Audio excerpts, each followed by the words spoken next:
À ce webinaire sur la prévention des arboviroses et la lutte contre le moustique tigre. Merci aux différents URPS qui sont partenaires de stands de sensibilisation sur cet enjeu de santé publique. Donc merci à l'URPS des pharmaciens, des médecins libéraux, des infirmiers, des masseurs kinésithérapeutes et des sages-femmes qui se sont joints ensemble pour être partenaires de ce webinaire, qui sera donc animé par Lauriane Spakowski, qui est médecin à l'ARS Bourgogne-Franche-Comté, ainsi que Madame Girardin-Christine, qui est infirmière à l'ARS. Il y aura également la présence et la participation de Madame Élodie Terrien, qui est épidémiologiste à Santé publique France, et donc moi-même qui suis pharmacienne et chargée de projet chez Promotion Santé.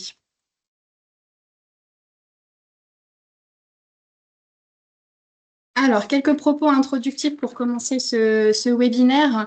Donc, on va parler aujourd'hui de la prévention des arboviroses. Donc, ces arboviroses, ce sont des maladies virales qui sont transmises par des insectes hématophages.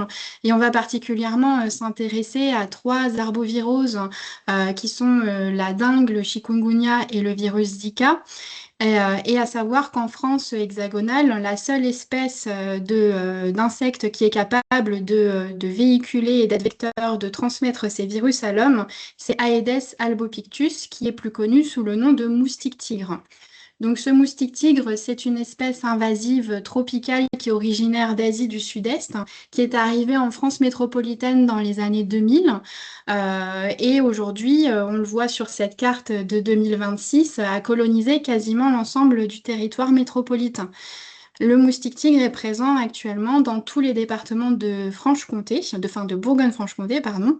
Et donc ce moustique, en plus d'être particulièrement nuisant parce qu'il a une activité diurne très intense, qu'il pique beaucoup parce que c'est un moustique qui fractionne davantage ses repas, donc en plus vraiment de nous priver de certains plaisirs de l'été et d'être très nuisant, c'est aussi un moustique donc qui peut être vecteur de ces arboviroses et donc présenter un risque épidémique. Et donc on va voir pourquoi il est utile et très important de se mobiliser et de prévenir les arboviroses et la présence de ce moustique au cours de sa période d'activité de mai à novembre.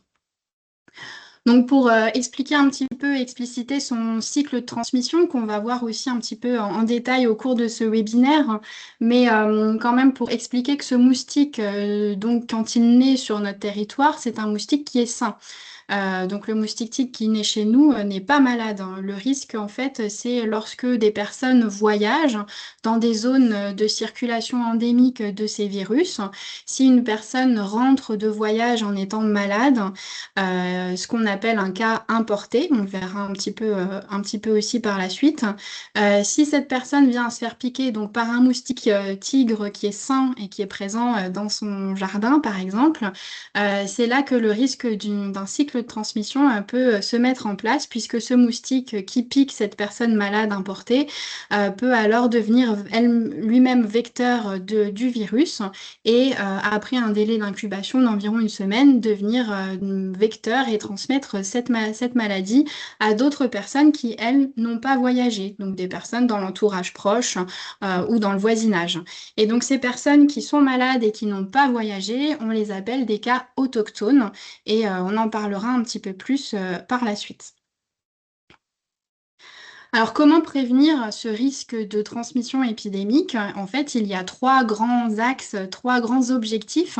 C'est à la fois de prévenir le risque d'avoir des personnes qui reviennent de voyage en étant malades, donc ce qu'on appelle donc les cas importés, mais aussi penser à bien diagnostiquer ces cas et ces arboviroses et promouvoir la lutte contre ce moustique qu'on appelle lutte antivectorielle, puisque moins on a de moustiques, moins on a de risque de transmission. Et donc, en tant que professionnel de santé, vous jouez des rôles essentiels, hein, à la fois pour donner des conseils et diffuser les informations de prévention aux personnes qui partent en voyage ou qui reviennent de voyage, pour que ces personnes puissent prendre les précautions nécessaires pour se prémunir du risque de piqûre de moustiques au cours de leur voyage et aussi dans les 15 jours après leur retour.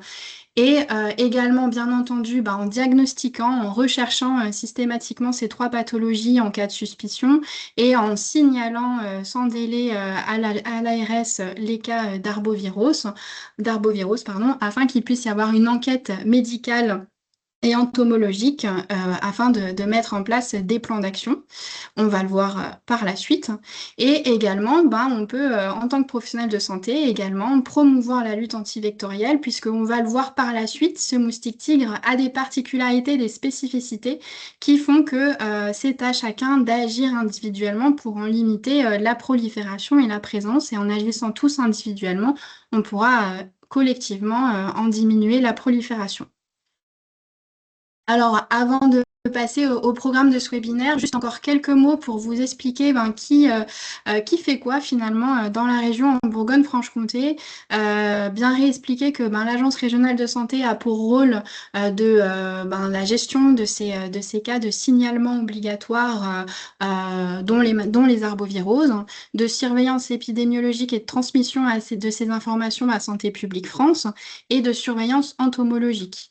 Santé publique France a pour mission de surveiller la surveillance épidémiologique des arboviroses et apporte également son expertise à l'ARS sur certains cas de signalement un peu plus complexes. Et il y a également des opérateurs en région.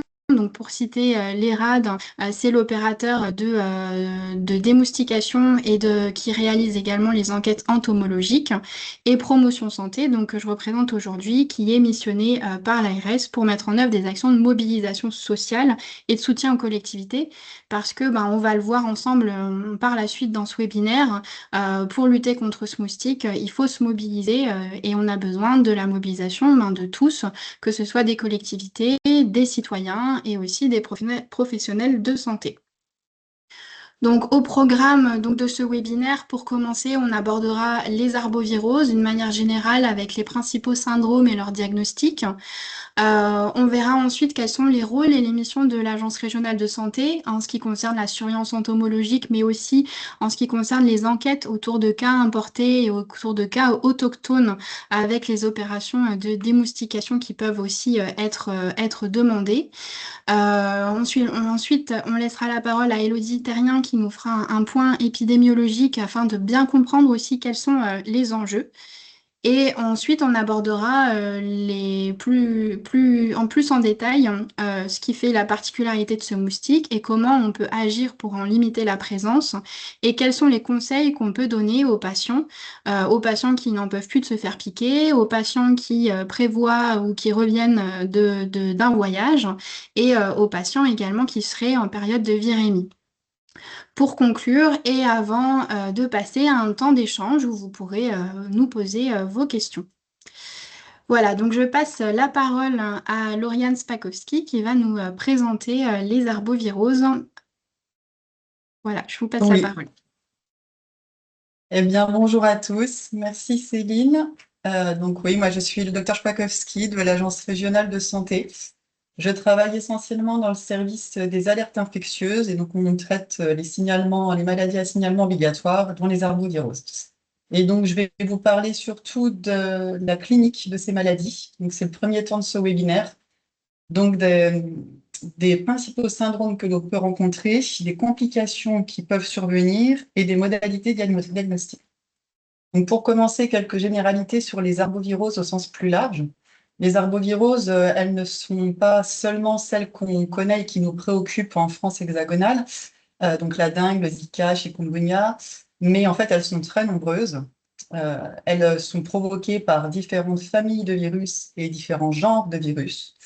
Et il existe différents types de vecteurs. Alors, les vecteurs, c'est fréquemment les moustiques, dont le moustique tigre pour certaines, mais on a aussi comme vecteurs les phlébotomes pour certaines pathologies et les tiques pour d'autres pathologies. Donc, nous, on s'intéresse plutôt aux flavivirus qui sont responsables de la dengue, de l'infection virus West Nile, au Zika et à l'encéphalite à tique. Et dans une moindre mesure, on s'intéresse au genre alphavirus qui est responsable du chikungunya. Voilà, et donc pour débuter ce temps sur la partie clinique des arboviroses, il faut avoir en tête des données importantes, c'est-à-dire la durée d'incubation de ces maladies et la période de virémie, avant toute chose. Donc au niveau de l'incubation, on est sur des valeurs qui varient de 3 à 14 jours, avec une moyenne de quelques jours à une semaine, on va dire, selon les arboviroses. Une période de virémie qui s'étale de 2 jours avant la date de début des signes jusqu'à 7 jours après la date de début des signes. À noter qu'il y a des cas asymptomatiques, hein, donc la proportion varie selon la pathologie. On le verra un petit peu après, mais globalement, c'est fréquent d'avoir des cas asymptomatiques, notamment pour l'infection au virus Zika et l'infection au virus de la dengue. Pour l'immunité, elle est globalement durable, sauf pour la dengue qui est prolongée par sérotype. Donc pour la dengue, on est protégé pour un seul type de sérotype et pas pour les 3 autres. Il y a 4 types de sérotypes en tout.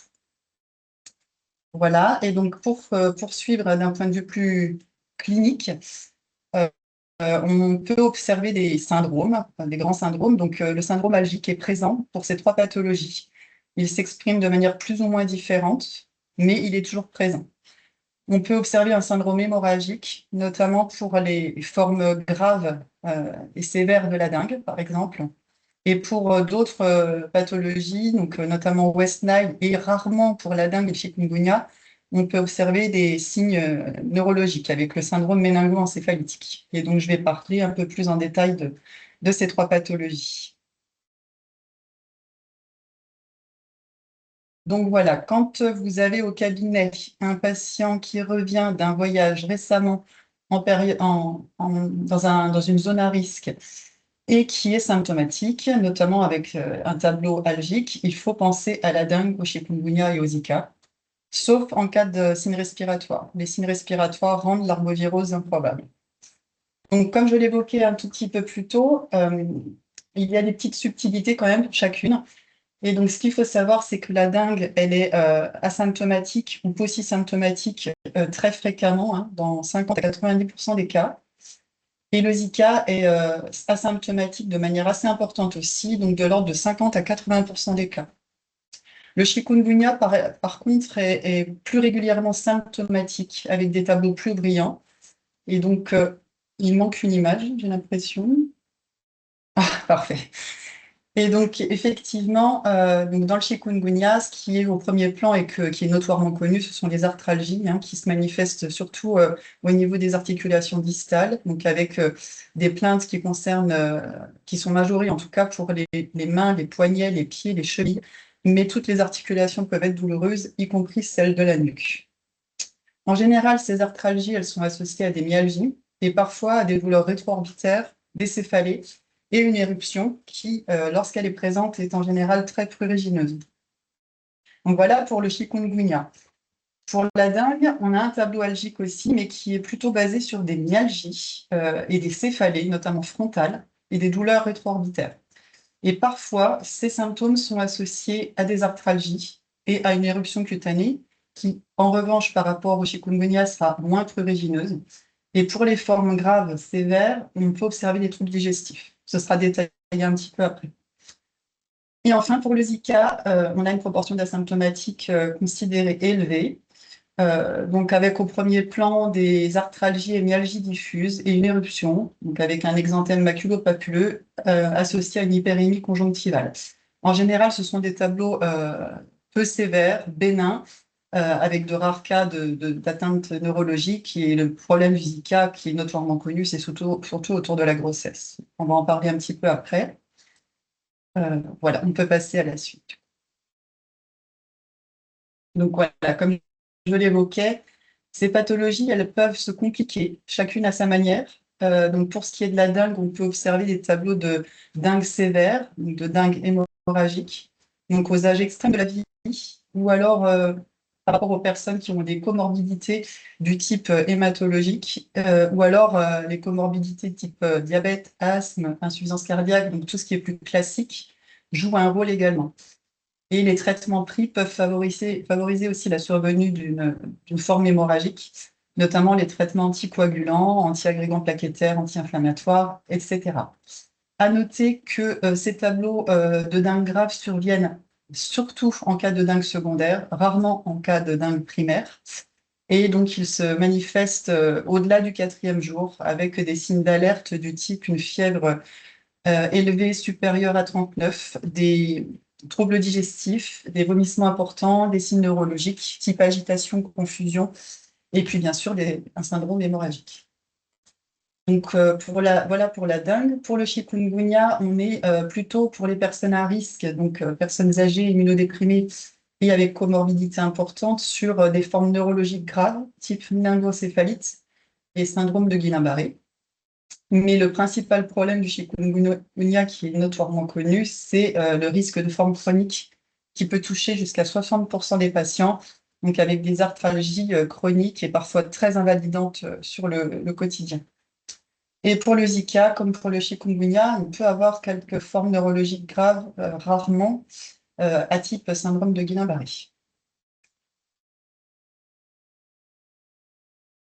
Et donc, comme je l'évoquais, les arboviroses et la grossesse, eh ben, ce n'est pas forcément sans conséquence. Il y a une vigilance à avoir pour les femmes enceintes et plus on se rapproche du terme, ça devient de plus en plus important.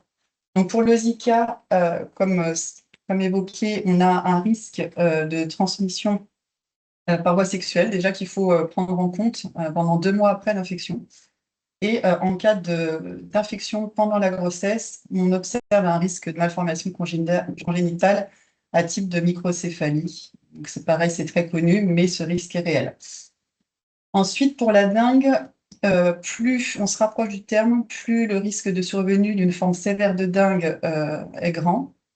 Donc il faut vraiment inciter les femmes enceintes à se protéger des piqûres de moustiques, plus on se rapproche du terme, et notamment au 3e trimestre.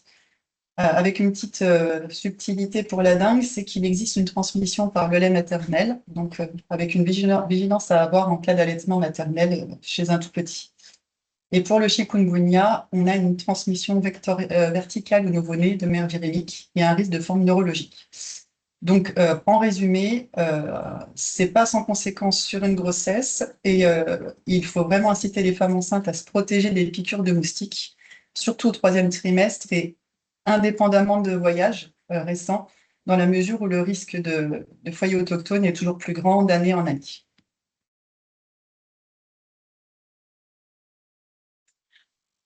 En ce qui concerne les modalités de diagnostic, alors on peut poser le diagnostic de ces arboviroses de 2 manières. Il y a 2 examens qui sont performants. On a la RT-PCR sur un prélèvement sanguin et la sérologie. Ces examens sont à prescrire selon la date de début des signes et le délai qui s'est écoulé. Comme vous pouvez le voir sur les graphiques à droite, plus on est proche de la date de début des signes, plus on est encore en période de virémie, les anticorps ne sont pas encore présents dans le sang, et donc il n'y a que la RT-PCR qui pourra faire le diagnostic. Donc jusqu'à J5, une sérologie n'a pas de sens. Entre J5 et J7, après la date de début des signes, là, on peut coupler à la RT-PCR la sérologie, car les anticorps commencent à apparaître à partir de ce moment-là, avec les IgM qui commencent à apparaître et les IgG apparaissent secondairement. Et au-delà de J7, on est uniquement sur la sérologie. Donc, à noter que si on a un retour de sérologie avec seulement des IgM positives, il est recommandé de prescrire une 2e sérologie à 10 jours. Voilà. Et autre petite subtilité, pour le Zika, il faut faire une RT-PCR, mais sur les urines. Donc, ces examens sont vraiment dictés selon la période de virémie et la cinétique des anticorps, et c'est vraiment important de respecter ces délais parce que sinon, on peut avoir des faux positifs ou des faux négatifs. Et on perd du temps. Voilà. Et ensuite, juste pour revenir sur un point, sur la dengue secondaire, vous pouvez voir donc, dans le dernier petit graphique en bas à droite que donc on a une virémie donc, qui se superpose à l'infection primaire, mais on a les anticorps qui apparaissent plus tôt et les IgG qui sont présents d'emblée. C'est à avoir en tête quand le patient a déjà des antécédents d'infection au virus de la dengue. Voilà. Et donc, quand on est sur une suspicion d'arbovirose et qu'on prescrit donc les examens, donc les trois pathologies doivent être recherchées. Je ne l'ai pas dit dans la précédente diapositive, mais c'est important de prescrire systématiquement la recherche des trois arboviroses, chikungunya, dengue et Zika. Et donc, du moment qu'on est en attente des résultats d'analyse et en période de virémie, il est important que le patient soit sensibilisé au fait de ne pas se faire piquer, ou du moins de l'éviter au maximum, en portant des vêtements longs et couvrants, en sortant plutôt en milieu de journée, en utilisant des répulsifs, en évitant de se déplacer et en vidant les vitres larvaires sur son terrain. Parce que l'idée, effectivement, c'est de faire en sorte que ce qui était au départ une arbovirose importée, ne deviennent pas, grâce au vecteur, sur un petit périmètre de 150 mètres, une arbovirose autochtone avec une contamination des voisins de palier. Voilà. Et je passe la parole du coup maintenant à ma collègue Christine Girardin pour l'émission et le rôle de l'Agence régionale de santé à réception des signaux d'arbovirose. Bonjour à tous. Je suis Christine Girardin, infirmière à l'ARS, donc je travaille dans le même service que le docteur Spakowski. Donc, en ce qui concerne les missions de l'ARS, donc l'ARS est responsable de la mise en œuvre d'actions de surveillance des moustiques tigres. Et il existe deux modalités de surveillance, donc la surveillance entomologique qu'on va voir tout de suite et la surveillance épidémiologique. Donc, la surveillance entomologique se fait au niveau des UTSE, donc des services de santé environnement, avec l'aide des EIG ou de l'ERAD, comme on a vu tout à l'heure. Elle repose donc sur deux dispositifs complémentaires. Tout d'abord, via l'installation et le suivi de réseaux de pièges pondoirs qui permettent donc de vérifier donc la présence des vecteurs. Et sinon, avec la surveillance sur les signalements de particuliers qui se fait via le lien qui est sur la diapositive. Donc, c'est un signalement citoyen. Et les signalements reçus sur ce site sont transmis aux opérateurs de démoustication qui les utilisent pour orienter leurs actions. Donc, ces deux dispositifs permettent d'avoir une connaissance de la dispersion et de la densité des populations de moustiques tigres qui sont présents sur les territoires et ça permet de mettre en place donc, des actions de lutte sur les territoires qui sont colonisés.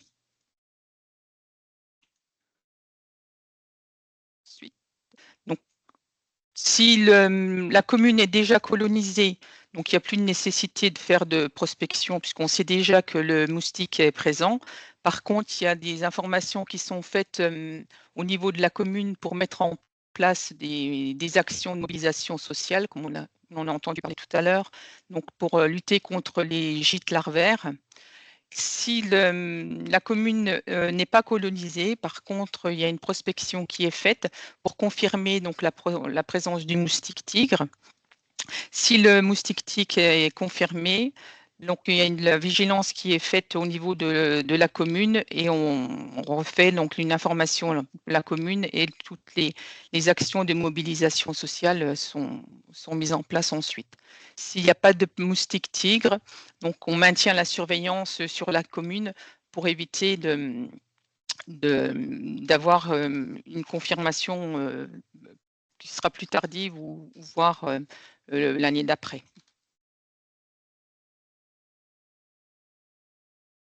Ensuite, on a la surveillance épidémiologique qui se fait sur les signalements obligatoires, donc via les médecins et les biologistes, et le rattrapage des laboratoires par Santé publique France. Donc, chaque année en métropole, il y a une surveillance renforcée des arboviroses transmises par le moustique tigre, donc ce qui a lieu du 1er mai au 30 novembre. Cette surveillance a pour deux objectifs, donc une détection rapide des cas confirmés, donc les cas importés, donc pour mettre en place les mesures rapides pour prévenir la transmission de la maladie, et puis au niveau des cas autochtones pour prévenir et limiter la transmission autochtone du virus. Donc on l'a vu pour éviter que se propage aux personnes aux alentours et orienter les mesures de contrôle qui sont un peu plus importantes que pour les cas importés. Et le deuxième objectif, donc, c'est de suivre les tendances de l'incidence des cas. Donc, les trois pathologies, le virus, la dengue et le chikungunya, font partie des maladies à signalement obligatoire.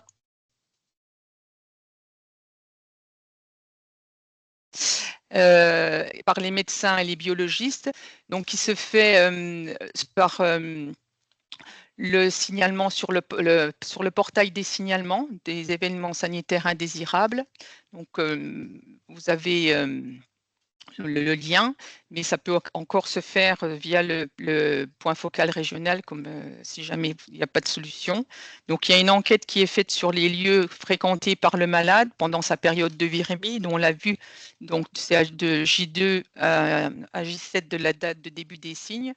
À la suite de ça, les signalements sont transmis à l'équipe, donc l'EID ou l'ERAD, pour une enquête entomologique. Et s'il y a la présence du moustique au niveau des lieux fréquentés, donc il y aura un traitement local qui sera fait. Depuis le 22 avril, normalement, tout le monde doit être averti. Il y avait les courriers qui ont été envoyés, mais la dématérialisation des maladies à signalement obligatoire, elle est rentrée dans une phase pilote. Donc, les arboviroses ainsi que la rougeole se font sur le signalement, sur le portail des signalements, des événements sanitaires indésirables. Et il existe un guide des déclarants qui est sur le site de l'agence. On le verra après.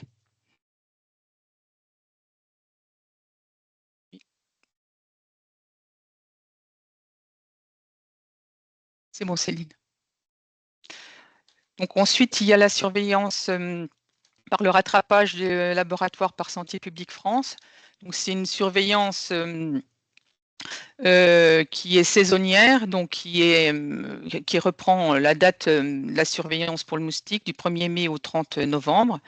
Donc, Santé publique France effectue une analyse quotidienne des résultats biologiques de certains laboratoires nationaux et ils transmettent donc à l'ARS les cas qui n'ont pas été déclarés par le dispositif de signalement. Donc, ce qui permet de renforcer la surveillance et de rattraper donc les signalements qui n'auraient pas été faits.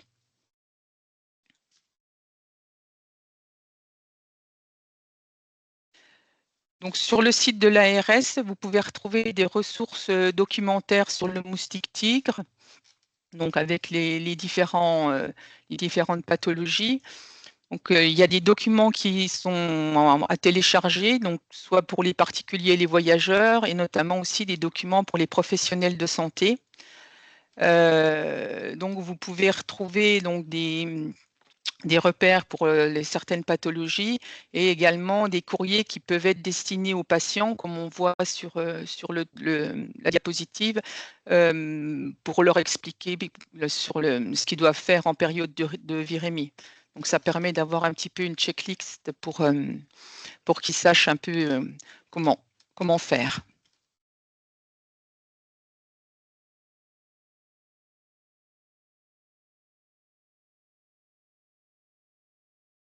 Donc, vous retrouverez également sur le site donc, un guide de déclaration en ligne, donc via le lien qui est noté. Et vous pouvez aussi retrouver le guide de déclaration donc pour les déclarants, avec un pas à pas, comme un peu ce qui est noté sur le bas de cette diapositive. Donc, avec la carte CPS et puis les signalements voilà, pour suivre le pas à pas.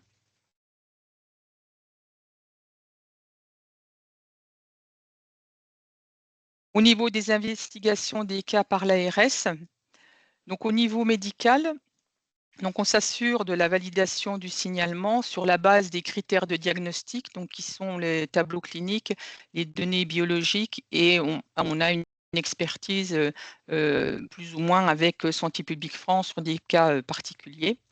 On recherche également si le cas il est importé ou autochtone, s'il a voyagé en zone de circulation virale dans les 15 jours précédant la date de début des signes.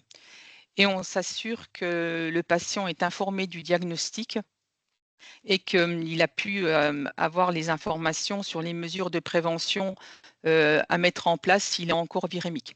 Donc c'est pour ça qu'on appelle en général les déclarants pour avoir toutes les informations qu'on n'aurait pas réussi à avoir sur le signalement. Une fois qu'on a validé le signal, on transmet le signalement au niveau de nos équipes de santé-environnement. Donc, à leur tour, eux prennent contact avec le patient pour recenser tous les déplacements qu'ils ont faits dans la période de virémie. Ils font une liste des lieux fréquentés durant cette période et les lieux sont transmis à l'opérateur de démoustication. Donc, ces actions permettent de déclencher l'intervention de l'opérateur de démoustication et c'est indispensable. Toutes ces actions sont indispensables pour qu'on puisse les faire intervenir. Sinon, il n'y a pas d'intervention qui est faite.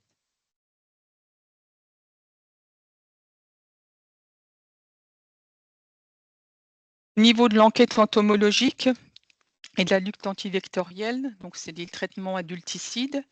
Donc, le but est d'éliminer les moustiques tigres qui ont pu piquer le patient pendant sa période de virémie afin d'éviter qu'ils transmettent la maladie à d'autres personnes. Donc, quand le cas est confirmé, il y a une enquête entomologique qui est réalisée sur les lieux fréquentés par le malade, donc par les rades, par le fredon ou par l'EID. Si on ne retrouve pas de moustiques, ben, il s'arrête là, il n'y a rien d'autre qui est fait. Si par contre il y a des moustiques qui sont retrouvés, donc il y aura un traitement chimique adulticide qui sera programmé. Mais donc c'est une utilisation de substances actives non sélectives. Donc c'est un traitement qui est réalisé la nuit sous réserve de bonnes conditions météorologiques. Après avoir fait une information et une communication, donc dans les 48 heures avant, donc à la préfecture, aux mairies, aux collectivités concernées, à la population chez qui les personnes vont intervenir et aux différents partenaires selon les cas. Donc si l'enquête, pardon, après le premier traitement, le lendemain, il y a de nouveau une enquête entomologique qui sera faite.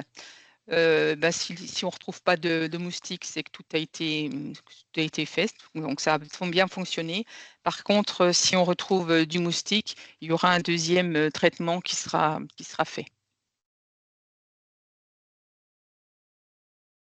Là, les mesures de contrôle, donc elles sont graduées en fonction si le cas il est importé ou autochtone. Donc, si le cas il est importé, les mesures sont mises en place pour éviter, pour réduire le risque de transmission locale. Donc, si on a la présence de moustiques, donc il y aura la lutte antivectorielle, donc on l'a dit, sur les lieux fréquentés pendant la période de virémie. Elle se fait dans un rayon de 150 mètres autour de chaque lieu fréquenté. Donc, s'il n'y a pas de moustiques, ben, comme on l'a vu, il y aura rien. Sinon, il y aura un traitement. Et donc, le but aussi pour les cas autochtones, donc c'est un peu différent. Donc, ça permet de contrôler la transmission pour éviter une épidémie. Donc, la lutte antivectorielle, elle est renforcée. Donc, pour le cas importé, il y a un traitement qui est fait. Et là, pour le cas autochtone, il y aura 2 traitements avec un périmètre qui sera un peu élargi à 200 mètres. Donc, pareil, sur les lieux supposés de transmission. Il y aura également une sécurisation des produits du corps humain et une recherche active de cas. Donc là, il y a mise en place donc du porte-à-porte pour essayer de retrouver d'autres cas qui n'auraient pas été diagnostiqués. Il y a puis une sensibilisation importante des professionnels de santé autour des cas qu'on aura retrouvés pour les aider et qu'ils puissent déclarer s'ils ont eu possiblement des cas qui pourraient correspondre avec des signes cliniques et qui seraient un petit peu passés de côté, quoi. Voilà. Je prends la main du coup. Oui. Donc, merci Christine. Donc, je me représente rapidement. Donc, Élodie Terrien, je suis épidémiologiste donc à Santé publique France au niveau régional, donc pour la Bourgogne-Franche-Comté. Voilà, et on est en charge donc de surveiller l'état de santé de la population via différents systèmes de surveillance, et on intervient aussi sur tout ce qui est veille et alerte en lien avec l'Agence régionale de santé. Alors, donc, du coup, moi, avant de vous parler, de vous présenter le bilan épidémiologique de la surveillance mise en place en 2025, je voulais vous faire un petit point sur la circulation des arboviroses. Donc, à savoir que les arboviroses circulent principalement en zone intertropicale. Donc, sur la droite de la diapositive, vous avez une carte qui représente donc en haut à droite la circulation de la dengue de mars 2025 à février 2026. Et en dessous, c'est la même chose pour le chikungunya. Donc, on peut voir que la dengue circule de façon mondiale, principalement en zone intertropicale. Pour ce qui est du chikungunya, on voit que ça circule principalement en Amérique, notamment en Amérique du Sud actuellement, et puis également en Asie du Sud-Est et puis donc dans l'océan Indien. En plus de ces zones d'épidémie connues, ce qu'il est important de connaître pour mettre en place la surveillance dans l'Hexagone, c'est la situation épidémiologique de nos territoires français d'outre-mer. Puisqu'il y a énormément d'échanges via les avions, d'échanges de voyageurs entre ces territoires français d'outre-mer et l'Hexagone. Et donc, en fonction de la situation épidémiologique dans ces territoires, il peut y avoir une répercussion assez notable sur notre système de surveillance mis en place dans l'Hexagone. Donc, depuis 2018, il y a eu plusieurs épidémies successives, en fait, que ce soit de la dengue ou du chikungunya, pardon, dans ces territoires. Et notamment, l'an dernier, il y avait une grosse épidémie de chikungunya à La Réunion qui, vous allez le voir, a eu une répercussion notable dans l'Hexagone.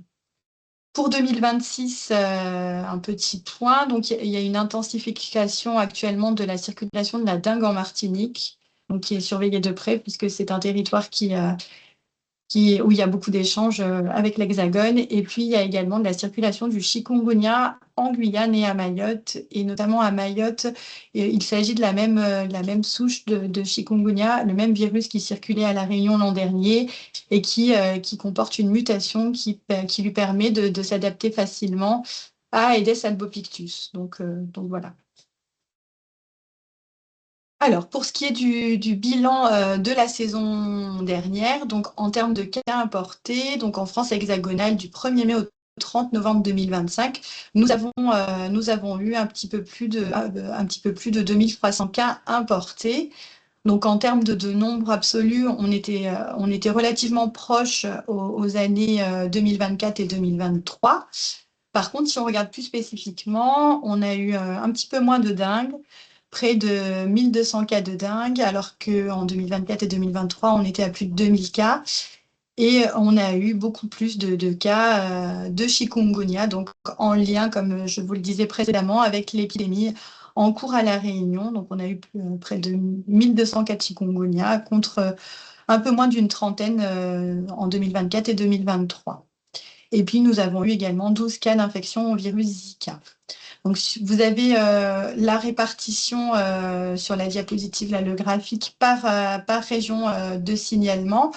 Donc, ce qu'on constate, c'est que ce sont les régions les plus peuplées, donc Île-de-France, Auvergne-Rhône-Alpes, Nouvelle-Aquitaine, et puis les régions historiquement concernées par l'implantation du moustique tigre, donc Occitanie et Provence-Alpes-Côte d'Azur, qui ont été le plus impactées par les cas importés l'an dernier. Et puis, donc, je vous ai mis le lien du bulletin publié par Santé publique France, si vous voulez plus de précisions sur ces cas importés. Au niveau régional, en Bourgogne-Franche-Comté, donc nous avons eu 72 cas importés au total d'arbovirose, donc qui se répartissaient en 43 cas de chikungunya et 29 cas de dengue. Donc, à savoir que en 2024, nous avions eu 62 cas importés de dengue et en 2023, 49 cas, donc 47 cas de dengue et 2 cas de chikungunya. Donc, on a eu également un retentissement de l'épidémie de La Réunion. On avait à peu près 60% de nos cas qui revenaient de ce territoire. En termes de départements spécifiquement, on voit que la Côte d'Or et le Doubs ont été le plus impactés, mais donc ce sont les deux départements les plus peuplés.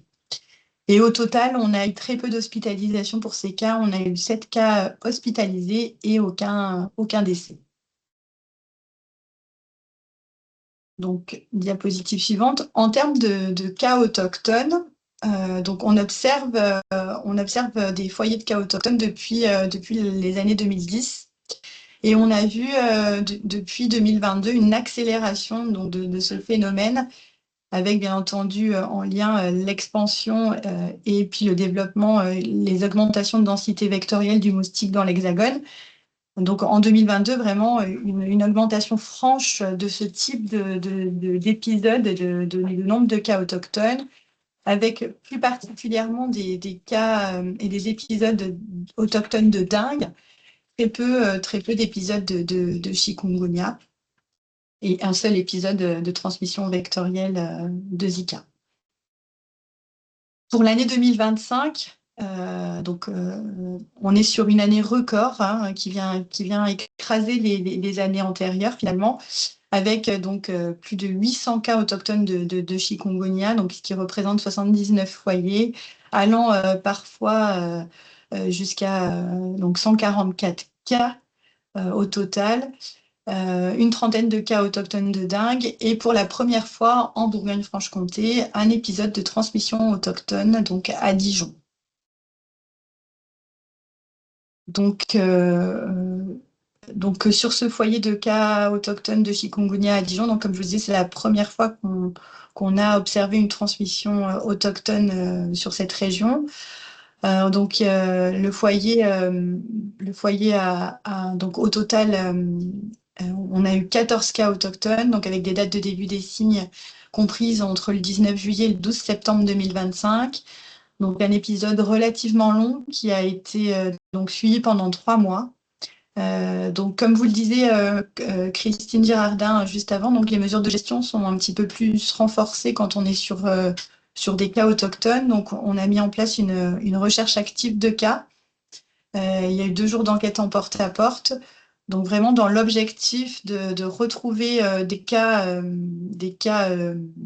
qui n'auraient pas été signalés par ailleurs, et puis aussi dans l'objectif d'informer la population sur le secteur concerné et de leur passer les messages de prévention et notamment aussi les messages de bien aller voir le médecin si des signes cliniques apparaissaient. Donc ça a mobilisé 14 personnes au total. Sur 500 logements, 266 adresses ont été enquêtées et on a pu identifier 11 cas suspects. Il y a également eu une communication auprès des professionnels de santé donc, sur ce foyer, donc sur le quartier en tant que tel, et puis élargi également à Dijon. Il y a eu des actions de lutte antivectorielle avec des opérations de démoustication, 7 opérations de démoustication au total, et des pièges à CO2 de poser aussi également à des endroits où on ne pouvait pas forcément faire du traitement adulticide. Donc des pièges à CO2, ce sont des pièges qui imitent la respiration humaine et qui permettent d'attirer les femelles et de capter les femelles de moustiques tigres. Et donc ce foyer a engendré un foyer secondaire et un foyer tertiaire en région Provence-Alpes-Côte d'Azur. Voilà. Et donc, juste pour ajouter, on a du coup pu identifier le cas à l'origine de cette transmission autochtone. Donc, c'était un cas importé qui revenait de Mayotte et qui avait été signalé un petit peu tardivement à l'Agence régionale de santé. Voilà, j'en ai fini avec la partie épidémiologique. Merci Elodie. Je reprends donc la main pour parler à présent de la lutte contre ce vecteur, contre ce moustique, puisque donc, vous l'avez compris, hein, pour prévenir ce risque épidémique, ben, il faut également agir pour prévenir la prolifération et la présence du moustique tigre. Et donc, on va voir que la mobilisation est importante et essentielle, hein, par rapport aux spécificités de ce moustique. Donc déjà, pour commencer, vous montrer à quoi il ressemble, pour ceux qui ne le connaissent pas encore.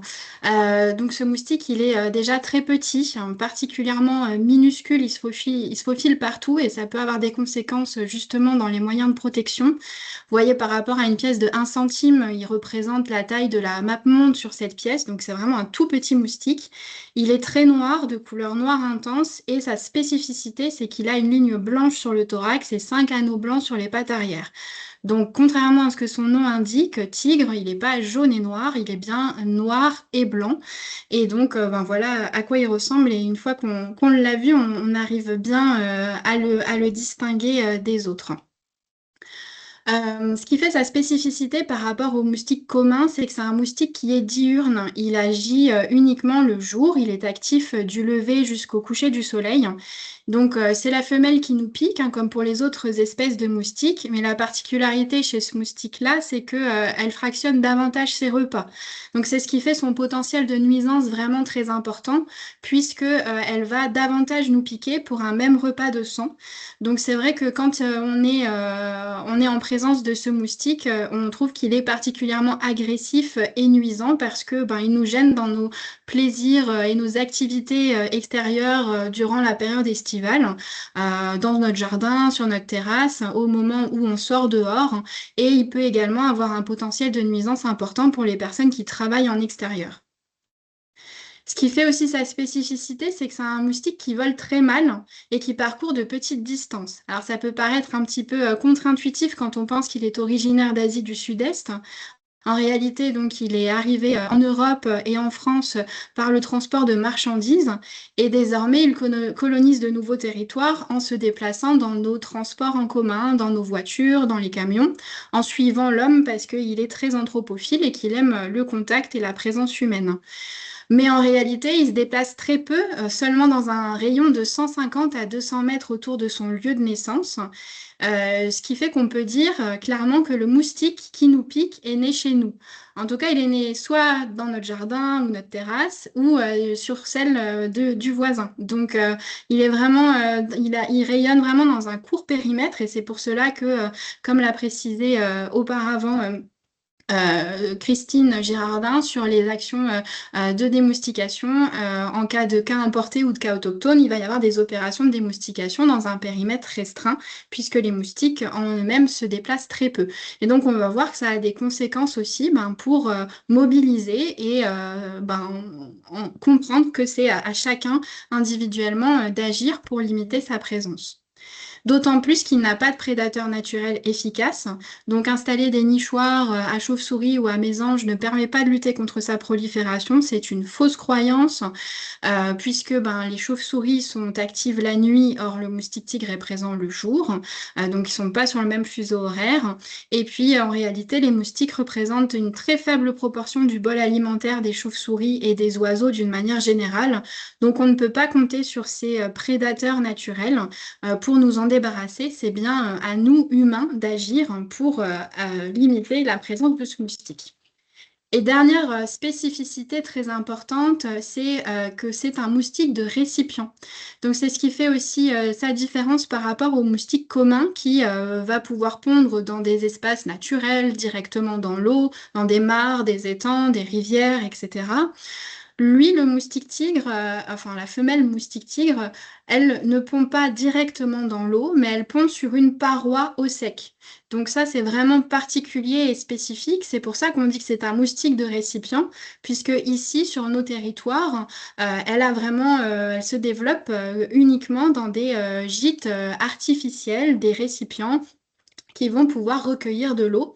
En fait, une fois que la femelle a pondu sur la paroi, ensuite, à la faveur d'une pluie ou d'un arrosage, quand l'eau va venir immerger le récipient, les œufs vont pouvoir éclore, se transformer en larves. La larve va ainsi se développer pendant 5 à 7 jours dans l'eau stagnante et ensuite devenir un moustique adulte. Donc notre cible d'action, vraiment le moment où on peut agir pour lutter contre ce moustique, c'est cette phase aquatique, ces endroits où stagne l'eau et où la larve peut se développer, qu'on appelle gîte larvaire et qu'on trouve fréquemment dans nos espaces extérieurs. Et c'est en supprimant cette phase aquatique, en supprimant ces eaux stagnantes, qu'on va pouvoir casser le cycle de développement du moustique et donc limiter la présence de moustiques adultes, ce qui permettra d'agir efficacement pour limiter les nuisances et limiter le risque épidémique. Donc voici quelques exemples de lieux où peuvent se développer la larve de moustique qu'on va appeler donc gîte larvaire. On en trouve très fréquemment dans nos jardins, par exemple des arrosoirs qu'on a laissés à l'extérieur, des coupelles de pots de fleurs, très fréquemment aussi des jouets d'enfants qu'on laisse dans le jardin, des vases qu'on peut trouver aussi dans des endroits comme les cimetières, et puis aussi dans nos espaces extérieurs des pluviomètres, des cendriers, d'autres types de déchets qu'on peut aussi laisser à l'extérieur et qui vont recueillir de l'eau, et aussi des creux de bâche et très majoritairement des récupérateurs d'eau de pluie qui vont constituer une source très importante de gîtes larvaires. Quelques autres exemples de lieux où va se développer la larve plus structurelle, comme les toits-terrasses, les terrasses sur plot, les avaloirs ou les caniveaux, et aussi des gîtes potentiels dans des espaces de commerce ou industriels. Donc pour lutter contre sa prolifération, c'est donc à chacun d'agir, puisqu'on l'a dit, c'est un moustique qui se déplace peu, donc quand il est là, c'est qu'il est né à proximité de chez nous. Il n'a pas de prédateur naturel et il est né dans des récipients qu'on trouve à l'extérieur de chez nous. Donc c'est vraiment important de diffuser en fait trois gestes qui sont simples mais qui sont efficaces pour lutter contre ce moustique: ranger, vider et couvrir. Et en communiquant sur ces 3 gestes, on pourra réussir à en diminuer la présence. Donc ranger et mettre à l'abri tout ce qui peut recueillir de l'eau dans les extérieurs, stocker les arrosoirs, brouettes, seaux et jeux à l'abri ou à l'envers. Tout ce qu'on ne peut pas ranger, on peut le vider les eaux stagnantes au moins une fois par semaine, que ce soit les coupelles de plantes ou bien les gamelles pour les animaux, que ce soit les animaux domestiques ou bien les hérissons ou oiseaux. On peut leur mettre de l'eau à disposition, bien entendu, mais il faut penser à vider l'eau une fois par semaine pour supprimer les éventuelles larves qui sont en train de se développer, puisqu'en vidant l'eau, on tue les larves. On peut éventuellement aussi, si on veut s'éviter cette tâche de vider les coupelles, les remplir de sable ou de billes d'argile. C'est efficace pour limiter la prolifération des larves. Et puis troisièmement, quand on peut ni ranger, ni vider, on peut couvrir tous les récupérateurs d'eau de pluie d'une moustiquaire qui doit être vraiment extra fine, puisque comme on l'a vu, ce moustique, comme il est très petit, il va facilement se faufiler à travers les moustiquaires de maille classique. Donc il faut une moustiquaire avec une maille inférieure à 1 mm, ce qui n'est pas le plus courant. On en trouve plus facilement sur Internet, encore un petit peu difficilement dans les magasins de jardinage ou de bricolage. Donc voilà, si vous êtes en recherche de moustiquaire, je vous invite vraiment à choisir une moustiquaire extra fine et bien vous assurer que la maille est inférieure à 1 mm.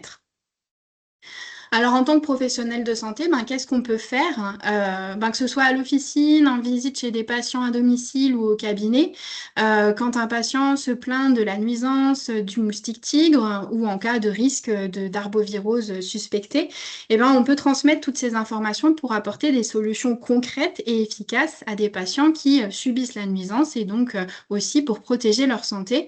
Parce que vous l'avez compris, moins il y a de moustiques, moins il y a de risque de transmission. Et puis également, également, en tant que professionnel de santé, vous pouvez informer de manière préventive par des affichages ou la mise à disposition de patients de flyers d'information pour participer à cet enjeu de santé publique en communiquant largement à vos patients sur les gestes et sur cette lutte contre ce moustique. Alors, vous pouvez trouver des outils de communication, par exemple sur le site, sur le site agir-bfc.fr. Je vous invite vraiment à consulter ce site sur la santé environnementale en Bourgogne-Franche-Comté, sur lequel vous trouvez un dossier sur le moustique tigre que nous alimentons avec des supports de communication à votre disposition. Par exemple, la checklist anti-moustique tigre, le flyer, et puis d'autres affichages avec des exemples de gîtes larvaires et des gestes qu'on peut mettre en place. Donc, je vous invite à aller voir ce site ou à flasher le QR code pour avoir directement accès à ces documents. On a également réalisé une vidéo pour les écrans des officines et des salles d'attente que vous pouvez récupérer soit directement sur le site ou en m'envoyant un mail pour que je vous transmette les fichiers directement pour que vous puissiez les utiliser sur vos écrans dans les officines ou dans les salles d'attente. Elle existe en format portrait et paysage et elle permet de diffuser les principaux éléments de prévention sur la lutte contre ce moustique. Pour aller plus loin, si vous souhaitez plus d'informations, sachez qu'on a également publié l'année dernière un guide à l'attention des personnes qui sensibilisent sur le moustique tigre et donc qui va répondre aussi aux principales interrogations qu'on peut se poser sur ce moustique. Et vous verrez, c'est très accessible, intéressant et voire même passionnant quand on s'intéresse un petit peu à cette thématique. Ce guide, il fait l'objet ce mois-ci dans la revue Prescrire du mois de mai d'un article dans la rubrique Lu pour vous. Voilà, il est plébiscité aussi par cette revue. Donc je vous invite à aller le télécharger, soit directement sur le site agir-bfc, soit sur le site de Promotion Santé. Pour finir sur les conseils que l'on peut donner aux patients qui voyagent, bien entendu, comme pour tout patient voyageur, peu importe sa destination, c'est de bien préparer en amont son voyage, de prévoir une consultation médicale aussi le cas échéant et de se fournir en répulsif anti-moustique en fonction de la zone de voyage. Pendant le voyage, bien indiquer aux patients qu'il faut qu'ils se protègent efficacement contre les piqûres de moustiques. Ça a déjà été évoqué un petit peu plus tôt dans le webinaire. Mais bien entendu, l'usage des répulsifs est indispensable. Le port de vêtements longs, amples et clairs est conseillé pour éviter de se faire piquer. L'usage des ventilateurs est utile parce que les ventilateurs vont perturber le vol du moustique tigre. Comme je l'ai dit, il vole très mal, il est vite déstabilisé par les ventilateurs. Donc, si on veut éviter de se faire piquer, un ventilateur à côté de nous, c'est efficace. Et puis, on peut également faire usage de moustiquaires pour se protéger dans les zones endémiques. Au retour de voyage et jusqu'à 15 jours après le retour de voyage, il est important de continuer et de conseiller, et vraiment ça c'est essentiel, de conseiller aux patients de continuer à se protéger contre les piqûres de moustiques, puisque si potentiellement elles reviennent avec une forme asymptomatique ou symptomatique mais pas encore déclarée, si ces personnes se font piquer par un moustique tigre présent dans leur quartier, à ce moment-là on peut être sur donc un départ de risque épidémique avec un foyer de cas autochtones. Donc, c'est important que ces patients continuent de se protéger des piqûres de moustiques à leur retour et en cas de symptômes, leur conseiller immédiatement, que ce soit au comptoir de l'officine ou bien en visite chez un patient à domicile ou au cabinet, conseiller immédiatement que ce patient aille consulter dans les plus brefs délais et qu'il limite ses déplacements pour éviter d'avoir des départs de foyer dans d'autres zones. Et puis, bien entendu, lui conseiller aussi d'agir chez soi pour limiter la prolifération du moustique. Je le répète encore, mais moins il y a de moustiques, moins il y a de risque de transmission. Donc, c'est vraiment aussi essentiel d'agir sur ce levier-là qui est indispensable pour nous éviter aussi la propagation et la transmission de ces arboviroses. Pour communiquer sur ces départs et retours de vacances, il existe des supports qui sont publiés par Santé publique France, que vous pouvez télécharger sur leur site internet ou commander aussi directement. Donc, flyers et affichages à mettre à disposition des patients et aussi des vidéos sans son que vous pouvez aussi diffuser sur vos écrans et qui sont disponibles. C'est intéressant de le notifier en anglais également. Également, un support que je vous recommande de consulter si vous voulez aussi aller plus loin sur les recommandations qu'on peut donner aux patients qui voyagent, c'est le rapport du Haut Conseil de santé publique de l'édition 2025 qui rapporte tous les conseils à donner aux patients qui voyagent sur tous les risques qui peuvent être identifiés, hein, même au-delà des arboviroses.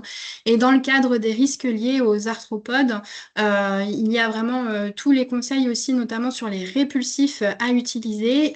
Donc, concernant le DEET et l'IR 3535, qui sont les deux recommandés, il y a les concentrations à utiliser chez les enfants et chez les femmes enceintes, ainsi que leurs avantages et inconvénients de chaque molécule. Donc, c'est très intéressant aussi comme ressource à consulter. Et puis pour finir, parce que le temps nous est compté et que il est déjà l'heure de terminer et de clôturer, les messages à communiquer à un patient symptomatique, que ce soit un cas suspect ou un cas confirmé, et dans l'attente aussi des résultats d'analyse, c'est vraiment important et ça a déjà été notifié par ailleurs, mais que ce patient se protège bien des piqûres de moustiques, qu'il lutte activement chez lui avec ces 3 gestes: ranger, vider, couvrir, qu'il évite de se déplacer et bien entendu qu'il ne donne pas son sang au cours de cette période potentielle de virémie. En conclusion, donc le rôle des professionnels de santé, il est vraiment très important pour prévenir le risque épidémique, que ce soit en informant et en sensibilisant lors des départs et de retours de voyage, hein, vous l'avez compris, c'est vraiment pour prévenir l'importation des cas sur notre territoire. Ensuite, il faut qu'on se mobilise tous pour communiquer largement sur les gestes simples mais efficaces qui sont à transmettre pour qu'on évite la prolifération des moustiques, puisque moins on a de moustiques, moins on a de risques. Donc ranger, vider, couvrir. Et puis aussi, bien entendu, de signaler sans délai à l'Agence régionale de santé les cas d'arbovirose pour que l'agence régionale puisse ensuite engager les mesures de lutte antivectorielle et ainsi éviter ou limiter l'apparition d'un foyer épidémique. Maintenant, après cette conclusion, je vous remercie déjà à tous et toutes de votre présence aujourd'hui et je vous laisse prendre la parole si vous avez des questions. Voilà, parce qu'on avait prévu un petit temps d'échange et de questions. Donc, si vous devez nous quitter, je le comprendrai puisqu'il est l'heure. Hein, mais si vous avez des questions et encore un petit peu de temps, n'hésitez pas, nous sommes à votre disposition pour répondre à toutes vos questions.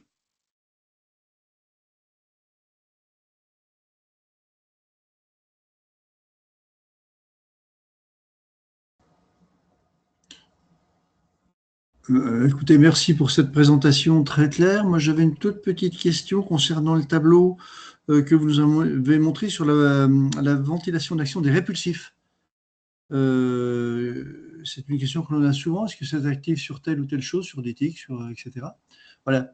Celui-ci, on le trouve où? Vous le trouvez donc dans le rapport du Haut Conseil de santé publique, ce rapport-là qui est en photo à gauche sur les recommandations sanitaires aux voyageurs. Donc, il a été publié l'année dernière en 2025. Si vous souhaitez, je peux vous envoyer le lien également. Mais sinon, il se retrouve sur le site du Haut Conseil de santé publique. Et c'est vraiment très complet et vous avez en effet tous les différents répulsifs disponibles pour la lutte contre les piqûres d'arthropodes et avec en effet les arthropodes ciblés et puis les avantages, inconvénients, les concentrations. Donc ça peut être peut être très utile et intéressant. Et vous avez également des tableaux qui vont plus spécifier les moyens qui sont recommandés et ceux qui ne le sont plus ou qui sont non recommandés en attente de preuves parce que leur efficacité ou leur innocuité n'a pas encore été démontrée, et notamment par rapport à l'utilisation des pyrétrinoïdes pour l'imprégnation des tissus qui était autrefois recommandée. Là, maintenant, elle ne l'est plus en raison de sa balance bénéfice-risque plus défavorable. Donc voilà, vous avez plein d'éléments. Si ça vous intéresse, vous pouvez les retrouver dans ce rapport du Haut Conseil de santé publique. Parfait. Eh ben, j'irai chercher. Merci. Merci. Est-ce qu'il y a d'autres questions, d'autres interventions? N'hésitez pas à ouvrir votre micro, à prendre la parole.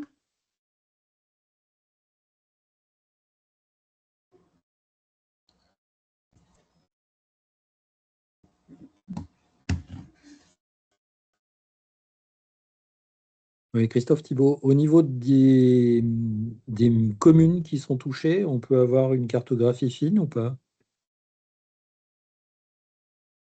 Alors, je ne sais pas si l'ARS souhaite répondre. À ma connaissance, il existe en effet une cartographie, mais je sais. Parce que la cartographie départementale, on la trouve, mais la cartographie communale, elle est plus difficile à trouver.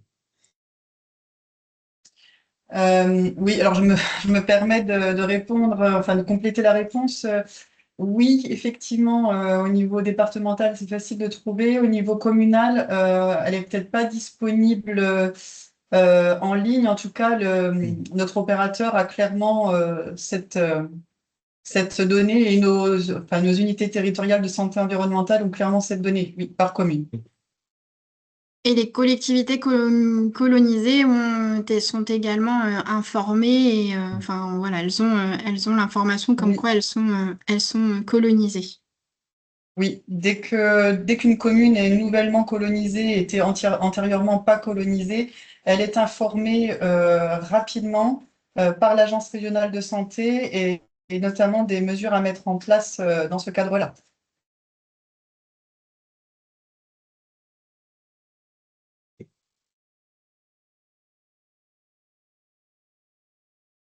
Merci. Est-ce qu'il y a d'autres questions?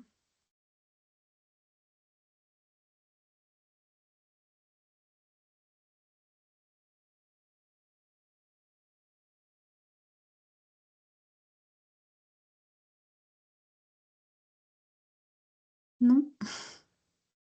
En tout cas, merci beaucoup à tous et toutes.